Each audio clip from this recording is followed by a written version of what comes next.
मेरा नाम रोशनी है। मैं भावलपुर की रहने वाली हूँ। हमारे मोहल्ले में एक नया दर्जी अमजद आया था। वैसे तो अमजद की बहुत शोहरत थी, जो भी लड़की उसके पास जाती दोबारा उससे कपड़े ज़रूर बनवाती थी। लेकिन कुछ दिनों से अजीबोगरीब बातें चल रही थी और अक्सर ही मैं देखती तो लड़कियों की बातों का मौजू अमजद दर्जी होता। खैर, मैंने इस बात को ज़्यादा नोट नहीं किया था, क्योंकि वो बातें करने वाली तकरीबन सभी बूढ़ी औरतें थीं। कभी किसी जवान लड़की ने दर्जी का जिक्र नहीं किया था। मैंने भी ज़्यादा ध्यान नहीं दिया, पर एक दिन तो हद ही हो गई।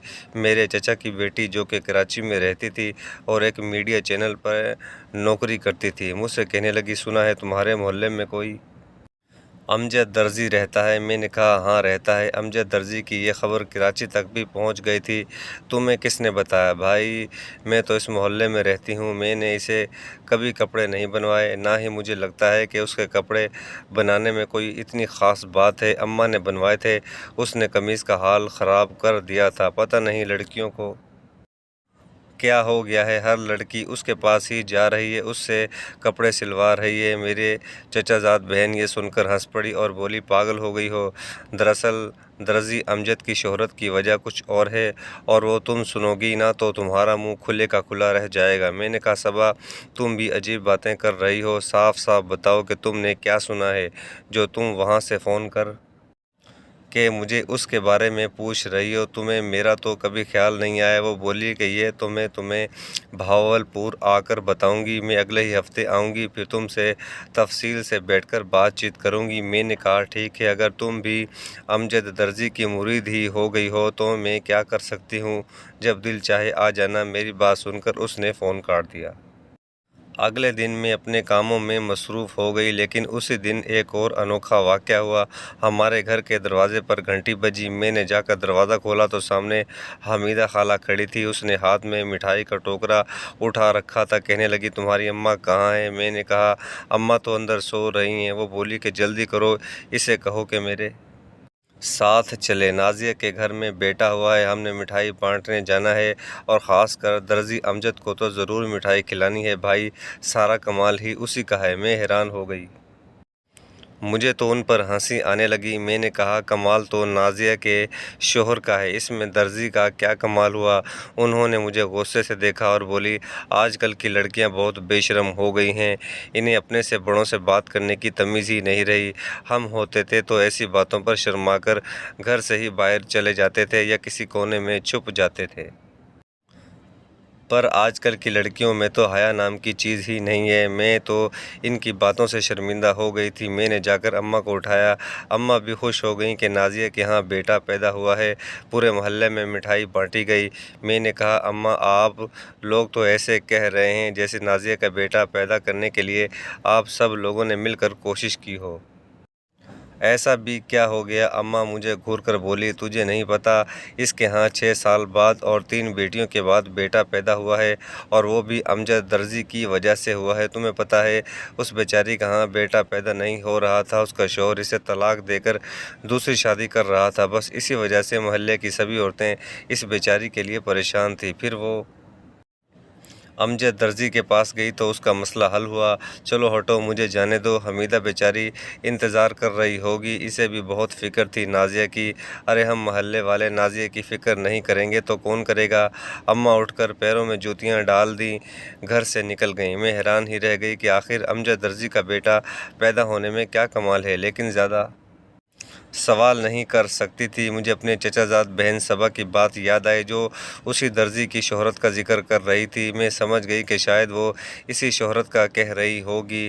दर्जी कौन सा कोई डॉक्टर था जिसने बेटा पैदा करने के लिए कोई तग वदूद की होगी? ज़रूर कोई ना कोई झूठ ही होगा। मैं ये सोचकर अपने काम में मसरूफ़ हो गई। हफ्ता कैसे गुज़रा पता ही नहीं चला। हफ्ते बाद मेरी चचाजाद बहन भावलपुर हमारे शहर आ गई। हमारी मुलाकात 4 साल के बाद हुई थी। वो यहाँ से नौकरी करने कराची चली गई थी। इसके बाद मैं आज इसे देख रही थी, वो बहुत बदली हुई लग रही थी। मैंने कहा, मुझे तो पता ही नहीं था कि तुम इतनी बदल जाओगी। वो वाकई बहुत मॉडर्न हो गई थी। उसने कपड़े भी मॉडर्न किस्म के पहन रखे थे। इसे देख कर लग रहा था कि अब वो एक मुकम्मल सहाफ़ी बन चुकी है। मैं इसे अंदर लेकर आ गई। हम लोगों ने खाना खाया, बातचीत की। तब उसने अमजद दर्जी का जिक्र छेड़ दिया। अच्छा तुम बताओ ना, अमजद दर्जी के पास खुद कभी गई हो? उसने बड़ी दिलचस्पी से पूछा था। नहीं यार, मैं तो दरजानी से कपड़े सिलवाती हूँ, मुझे कभी मर्दाना दर्जी के पास जाने का इत्तेफाक ही नहीं हुआ। और अमजद दर्जी तो मुझे जहर लगता है, उसकी वजह से 2-3 बार मेरी बेइज्जती हो चुकी है। मुझे क्या ज़रूरत है उस दर्जी के पास जाने की? वैसे भी तुम्हें तो पता है मैं ज़्यादातर बने बनाए कपड़े लेती हूँ। मेरी बात सुनकर सबा कहने लगी, अरे पागल, मैं उसके पास किसी और वजह से जाना चाहती हूँ। तुम्हें नहीं पता वो औरतों में बड़ा मकबूल हो रहा है, और मकबूल जिस वजह से हो रहा है वो जानकर तुम्हारे कदमों तले से ज़मीन निकल जाएगी।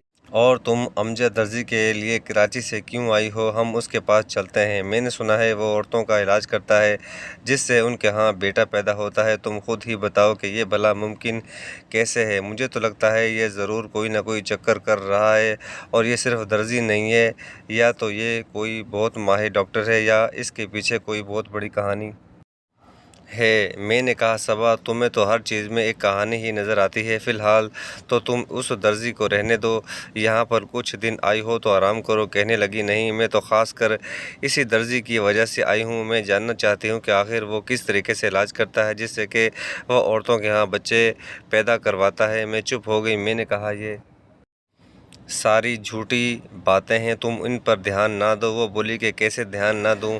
उस दर्जी की शोहरत तो अब भावलपुर से निकलकर रावलपिंडी, इस्लामाबाद, कराची और आसपास के इलाकों में भी फैल रही है। लोग उसके पास धड़ाधड़ आ रहे हैं, और मैं ये जानना चाहती हूँ कि ऐसा कैसे मुमकिन है। चलो चलकर इससे एक बार इंटरव्यू करते हैं।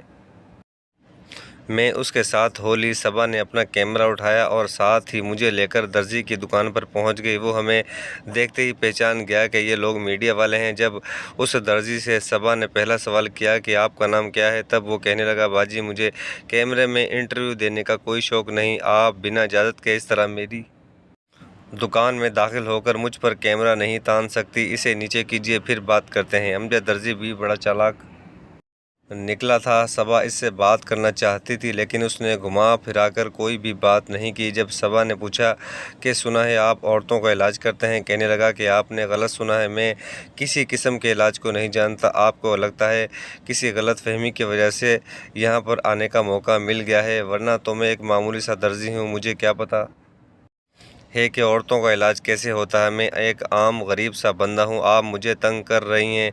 इसकी तो बातें ऐसे थी कि सबा का मुंह खुले का खुला रह गया। कहने लगी कि भाई, ये बंदा तो मेरी सोच से भी ज़्यादा चालाक है। अमूमन लोगों को टीवी और मीडिया पे आने का बहुत शौक़ होता है, लेकिन ये इस सब से बचता फिर रहा है, यानी कि ये ज़रूर कोई ना कोई गलत काम में मुलव्वस है, वरना तो ये ऐसा हरगिज़ नहीं करता, बल्कि कोशिश करता कि किसी तरह से टीवी पे आ जाए ताकि लोग इसकी शोहरत सुनकर बार बार इसके पास आएँ। लेकिन मुझे ये लगता है कि जैसे ये कोई गलत काम कर रहा है और इस वजह से छुपता फिर रहा है। मैंने कहा, सबा हो सकता है कि तुमने गलत ही सुना हो, तुम जाकर किसी से पूछ क्यों नहीं लेती? कहने लगी कि हाँ, ये तो सही बात है। मैंने ख़ुद भी बहुत सारी औरतों से सुना है कि जो भी इससे इलाज करवाती है, इसके यहाँ बेटा ही पैदा होता है। एक दर्जी किसी औरत का इलाज कैसे कर सकता है, ये बात मुझे समझ नहीं आ रही।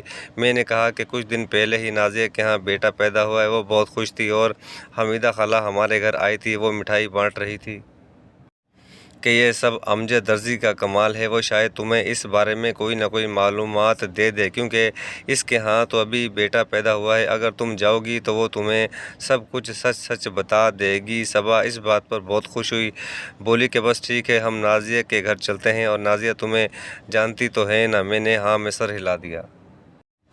हाँ, वो मुझे अच्छी तरह जानती है, तुम बिल्कुल भी फ़िक्र ना करो। वो तुम्हें सारी बात सच सच बताएगी, और फिर हम साथ ही इसकी मदद भी ले लेंगे। हम नाज़िया के घर पहुँचे। वो बहुत खुश लग रही थी, खुशी उसके चेहरे से झलक रही थी। लगता है कि अब इसके शौहर ने उसको कह दिया था कि वो कभी भी दूसरी शादी नहीं करेगा, क्योंकि उस ने उसको बेटे की खुशी दे दी थी। हम लोग नाज़िया के पास बैठे। नाज़िया बहुत खुश थी, क्योंकि सबा को देखकर वो भी हैरान रह गई थी, क्योंकि सबा काफ़ी ज़्यादा तब्दील हो चुकी थी। सबा को देख के नाज़िया ने अपने सारे दुखों की कहानी सुना दी। नाज़िया बोली, सुना है कि तुम किसी न्यूज़ चैनल पर नौकरी करती हो, मेरी वीडियो मत बनाना। हाँ, अगर मेरे दुखों भरी कहानी लोगों को ज़रूर बताना कि कैसे मेरे शौहर ने मुझे बेटियों की वजह से तलाक देने का सोच लिया था। वो तो सोच रहा था वो बेटा पैदा करने के लिए दूसरी शादी करेगा। देखो हम औरतों पे कितना जुल्म होता है। वो तो खुदा की करनी कि मेरे यहाँ बेटा पैदा हो गया, वरना आज मैं सड़क पर बैठी होती, अपनी बेटियों के साथ दर बदर की ठोकरें खा रही होती। ऐसा क्या हुआ नाज़िया कि तुमने बेटे को जन्म दे दिया? नाज़िया दुखों की मारी फूट पड़ी, अपना एक एक दुख बता दिया। वो अपने सारे गम भूलकर हमें अपने बेटे की कहानी सुनाने लगी। बस मत पूछो कि क्या हुआ, मुझे तो समझो कि फ़रिश्ता मिल गया था। अल्लाह ने मेरी दुआ सुन ली कि एक दिन मेरे पास हमीदा खाला आई और कहने लगी कि तुम्हें मैं बेटा पैदा करने का आसान हल बताऊंगी। मैं भी हैरान हो गई। मैंने सोचा आखिर कोई दवा तो नहीं आ गई जिसे खाकर बेटा ही पैदा होगा। फिर मुझे खाला हमीदा ने बताया कि एक नया दर्जी आया है जिसका नाम अमजद है। वो यहाँ पे औरतों का इलाज करता है। उसके बाद जो औरत भी जाती है उसके यहाँ बेटा ही पैदा होता है, और बेटी तो सवाल ही नहीं पैदा हो। यहाँ तक कि अगर कोई हामिला औरत भी उसके पास चली जाए जो कि 3 माह से हामिला हो, तो उसका भी वो ऐसा इलाज करता है कि वो सिर्फ बेटा ही पैदा करती है। मैंने कहा कि मुझे इस बात पर यकीन नहीं आ रहा। मेरे यहाँ पहले 3 बेटियां पैदा हो चुकी हैं, लगता है अब दोबारा भी बेटी पैदा होगी। मेरी बात सुनकर वो हंस पड़ी और बोली, अब तेरे यहाँ बेटा पैदा होगा, तेरे पास हमीदा खाला है, तुझे फ़िक्र करने की ज़रूरत नहीं है। मैं तुझे हर चीज़ बताऊंगी, बस तूने उसके पास जाना है, इसे नजराना पेश करना है, और हाँ, वो एक पाजामा देता है, वो ज़रूर ख़रीद लेना। उससे ये होगा कि तुम्हारा बेटा पैदा होने के इम्कानात बढ़ जाएंगे। और हाँ, एक बात का ख़ास ख्याल रखना कि इस पाजामे का तुम बाकायदगी से इस्तेमाल करोगी। जब हस्पताल जाओगी तब ही वो पाजामा पहन कर जाना। और हाँ, तुमने हस्पताल ज़रूर जाना है, वरना ऐसा ना हो कि कोई ना कोई पेचीदगी हो जाए। इस बेचारे का इलाज तो बहुत अच्छा है, हर औरत का बेटा पैदा होता है। हमीदा खाला ने मुझे खूब भड़काया। मुझे बहुत उम्मीद थी, मैं भी बहुत ज़्यादा खुश हुई। इतवार वाले दिन मैं खाला के साथ दर्जी के पास गई। उसने मुझे देखा तो कहने लगा, लगता है तेरे यहाँ सिर्फ बेटियां ही पैदा होती हैं। मैं तो उसकी ये करामत देखकर ही हैरान रह गई थी कि इसको कैसे पता कि मैं दुखों की मारी हूँ। हम दोनों नाज़िया की इस सादगी पर हैरान थे कि जाहिर है इसके पास बेटियों वाली औरत आएगी तो वो यही समझेगा कि बेटा पैदा करवाने आई है, क्योंकि इसके यहाँ पहले बेटियां पैदा हो रही थीं। नाज़िया बताने लगी कि वो दोबारा अमजद दर्जी के पास गई। उसने उसको एक पाजामा दिया और कहा, बस तूने ये पहन कर जाना है, तेरा बेटा ही पैदा होगा। और मैं दुआ देता हूँ, मेरी दुआ से आज तक कोई खाली हाथ नहीं लौटा। अमजद दर्जी ने मुझे एक पाजामा दिया, इसे पहनने का कहा, और फिर ये भी कहा कि यही पहनकर तुमने भी हस्पताल जाना है। मैं खुश हुई थी। आज तक जो भी औरत उसके पास गई थी उसके यहाँ सिर्फ और सिर्फ बेटा ही पैदा हुआ था। लेकिन फिर एक बात हो गई जिसने मुझे परेशान कर दिया। खाला मुझसे कहने लगी कि तुम्हें दर्जी को कुछ ना कुछ रकम देना होगी। मैंने कहा, वो कब दूँ और कैसे दूँ? कहने लगी, जब बेटा पैदा हो जाए तब देना, लेकिन 1 लाख रुपए तक तुम्हें इसको देना होंगे, क्योंकि वो फिर इसी से आगे लोगों की मदद करता है। अगर वो मदद नहीं करेगा तो उसकी भी करामतें ख़त्म हो जाएंगी। वो अपने लिए बहुत कुछ करता है, चिल्ले काटता है, ये उसके सिलसिले हैं। अगर तुम इन पर सवाल उठाओगी तो तुम्हारा बेटा बीमार पड़ जाएगा। मैंने कहा कि हमीदा खाला, बेटा पैदा तो होने दो, मैं अपना सारा सोने का जेवर इसे दे दूंगी। मैं बड़ी खुश थी। मुझे तो पता नहीं था कि बेटा पैदा होगा या नहीं। मैंने खाला से बहुत वादे कर रखे थे, क्योंकि मुझे अपने शोहर की बहुत परेशानी थी। अब बेटा पैदा हो जाता तो मेरी ज़िंदगी से सारी परेशानियां ख़त्म हो जाती। फिर उस दिन मैं अपने साथ हमीदा खाला को लेकर हस्पताल चली गई। मुझे अब अपनी विलादत का वक़्त करीब आता महसूस हो रहा था। और फिर ऐसा ही हुआ। जब हम लोग अस्पताल पहुंचे तो डॉक्टर्स ने हमें हाथों हाथ लिया। मुझसे कहने लगे, लगता है कि बेटा पैदा होगा। इतना दर्द बेटे की माँ वाली को ही होता है। मैं और ज़्यादा खुशी से फूले ना समा रही थी। मैंने इससे पहले डॉक्टर से कहा था वो मेरा अल्ट्रासाउंड कर ले, लेकिन उन्होंने कहा कि ऐसा करने की कोई ज़रूरत नहीं। مجھے درزی نے یہ بھی منع کیا تھا کہ تم اس دوران الٹرا ساؤنڈ نہیں کروانا، اگر تم نے کروا لیا تو پھر شاید بیٹا پیدا نہ ہو، لیکن اگر تم میری بات مانو گی تو تمہارے یہاں بیٹا ہی پیدا ہوگا۔ اور دیکھو آج میرے ہاتھ میں، میری گود میں میرا بیٹا کھیل رہا ہے۔ اچھا تو پھر تم نے کیا کیا تھا؟ صبا نے دلچسپی سے سوال کیا۔ کیا تم نے درزی کو اپنا سارا زیور اٹھا کر دے دیا ہے؟ ہاں جی، میں نے اس کے لیے اپنی جان بھی وار سکتی ہوں، جس نے مجھے اتنی بڑی خوشی دی۔ اسی کے علاج کی وجہ سے تو آج میں اپنے شوہر کی نظروں میں معتبر ہوئی ہوں، ورنہ اگر میں اسے وارث نہ دیتی تو وہ مجھے یہاں سے ہی نکال دیتا۔ یہ کہہ کر نازیہ پھر سے رونے لگی۔ اچھا تم رو مت، دیکھو اب تو تمہاری گود میں بیٹا بھی آ گیا ہے اور تمہیں خوش ہونا چاہیے۔ صبا نے اسے بچوں کی طرح بہلاتے ہوئے کہا تھا۔ ہاں ایسا ہی ہے، میں اللہ کا شکر ادا کرتی ہوں کہ اس نے میری عرضی سن لی، ورنہ تو میں کہاں جاتی، ذلیل و رسوا ہو کر رہ جاتی۔ میرے ماں باپ بھی نہیں ہیں۔ یہ کہہ کر نازیہ اور زیادہ جذباتی ہو گئی۔ پھر اس نے ہمیں چائے پلائی اور ہم واپس آ گئے۔ صبا کہنے لگی کہ مجھے تو یہ چکر کچھ اور ہی لگ رہا ہے، ہمیں ایسا کرنا پڑے گا کہ اسی عورت کو اپنے ساتھ ملا کر درزی کے پاس جانا ہوگا، لیکن مجھے لگتا ہے کہ اصل کردار خالہ کا ہے۔ ساری عورتوں سے پوچھنے کے بعد یہی پتہ چلا کہ سب کو حمیدہ خالہ ہی درزی کے پاس لے کر جاتی ہے۔ اس کی آدھی شہرت کی ذمہ دار بھی خالہ حمیدہ ہی ہے، اور اب ہمیں حمیدہ کے پاس جا کر اس سے معلومات اکٹھی کرنی تھی، لیکن حمیدہ بھی درزی کی طرح چالاک نکلی۔ اس نے تو کوئی معلومات دینے سے صاف انکار کر دیا، کہنے لگی میں ایسا کچھ نہیں کرتی۔ بلا کر ہم گاہک بن کر جانے پر مجبور ہو گئے، کیونکہ یہ لوگ ہمیں سیدھے طریقے سے کوئی معلومات نہیں دے رہے تھے۔ دیتے بھی کیوں، یہ ان کا کاروبار تھا۔ اب میرے ساتھ صبا نے اچھی طرح ایک عمر رسیدہ عورت والا میک اپ کیا، اپنا حلیہ سب کچھ بدلا اور میرا بھی بدلا، خود کو نقاب میں چھپایا۔ ہم درزی کے پاس پہنچ گئے۔ صبا نے جا کر درزی کی خوب منتیں کی، وہ تو اس کے پاؤں ہی پڑ گئی۔ کہا کہ بھائی میرا شوہر مجھے گھر سے نکال دے گا، میری تو اولاد نہیں ہو رہی، لیکن اب میں امید سے ہوں کہ مجھے بیٹا ہی چاہیے، کچھ کرو بھائی، میں اپنا سب کچھ تمہیں دینے کو تیار ہوں۔ یہ سن کر درزی چوکنا ہو گیا، بولا کہ نیک عمل کرنے کے لیے وقت لگتا ہے، اور وقت کے لیے مجھے یہ دکان بند کر کے جانا پڑے گا، پھر اگر تم مجھے کچھ دے سکتی ہو تو میں سوچ سکتا ہوں۔ صبا کہنے لگی کہ ہاں میں تمہیں اپنے سونے کا ہار ابھی اتار کے دیتی ہوں۔ صبا نے اپنے گلے سے نکلی سونے کا ہار اتار کر اس کے سامنے رکھ دیا، جسے دیکھتے ہی درزی کی آنکھیں پھیل گئیں۔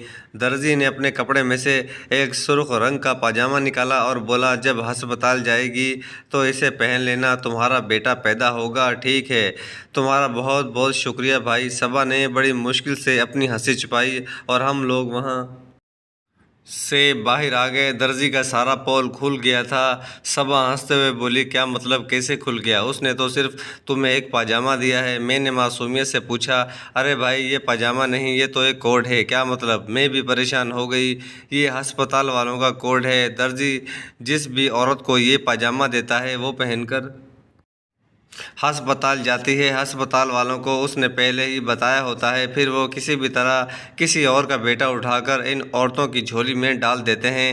1,00,000 روپے کے بدلے میں بچہ تبدیل کرنا ان کے لیے کون سا مشکل کام ہے، لیکن سوچو جن ماں باپ کے ساتھ یہ لوگ یہ گھناؤنا کھیل کھیلتے ہیں ان پر کیا گزرتی ہوگی۔ ان کی اولاد کسی اور کو اور کسی اور کی اولاد ان کو دے دیتے ہیں۔ کتنے بڑے جرم میں ملوث ہیں یہ لوگ، میں انہیں چھوڑوں گی نہیں، یہی تو کام ہے ہمارا، برائی سے پردہ اٹھانا۔ ہم ہسپتال پہنچے، ایک حاملہ عورت سے بات چیت کی، اسے 5,000 روپے دے کر راضی کیا، اس کو وہ پاجامہ دیا اور پھر اسے ہسپتال کے اندر بھیج دیا۔ نرسوں نے ایک دوسرے کو اشارہ کیا، یہ سب کچھ کیمرے پر ریکارڈ ہو رہا تھا۔ سرخ پاجامے کو دیکھتے ہی انہوں نے ایک دوسرے سے خسر پھسر کی اور پھر بیٹا تبدیل کر کے اس عورت کی جھولی میں ڈال دیا۔ ہم لوگ تو یہ منظر دیکھتے ہی رہ گئے، لیکن خدا کا شکر ہے کہ یہ سب کچھ ٹی وی پر آنے کی نوبت نہیں آئی، کیونکہ سارا عملہ پکڑا گیا تھا۔ پولیس نے بھی بھرپور تعاون کیا اور اس کے بعد درزی بھی پکڑا گیا۔ درزی کا اتنا قصور نہیں تھا، وہ تو صرف 1,00,000 میں سے 10,000 روپے لیتا تھا، اس میں 2,000 خالہ کو دیتا تھا جو محلے سے عورتوں کو درزی کے پاس لے جاتی تھی۔ اب یہ سب لوگ پکڑے جا چکے تھے، آج یہ سب مجرم جیل میں ہیں اور اپنی سزا کاٹ رہے ہیں۔